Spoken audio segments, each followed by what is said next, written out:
আজি ৰাতিপুৱা 10 বজাতে ডিব্ৰুগড় আহি পালোহি। ডিব্ৰুগড় অহা কাৰণটো আন দিনাতকৈ আজি অকণমান বেলেগ।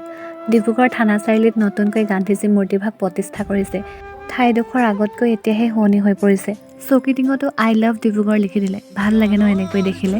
আহি মোৰ গন্তব্যস্থান পাই গ'লোহি, মানে মোৰ মৰমৰ কলেজ তিনিআলিটো। কম্পিউটাৰ দোকানত সৰুকৈ কাম এটি আছিলে, কৰি ল'লোঁ। তাৰপাছত মোৰ যাত্ৰা আৰম্ভ।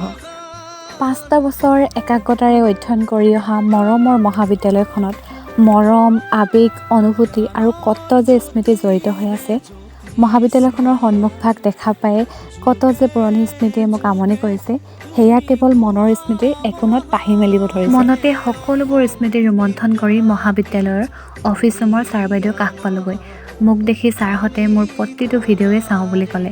ছাৰহঁতে এনেধৰণৰ মৰম দিয়াৰ বাবে মনটো আৰু বেছি ভাল লাগি গ'ল। তাতে আকৌ আজি ডিব্ৰুগড় বিশ্ববিদ্যালয়ৰ মোহৰ আৰু কৰ্তৃত্ব অনুসাৰে নন্দলাল বৰগোহাঁই চিটি মহাবিদ্যালয়ৰ পৰা মোক সমাজতত্ত্ব বিষয়ত কলাৰ সন্মানসহ স্নাতক ডিগ্ৰী প্ৰদান কৰে।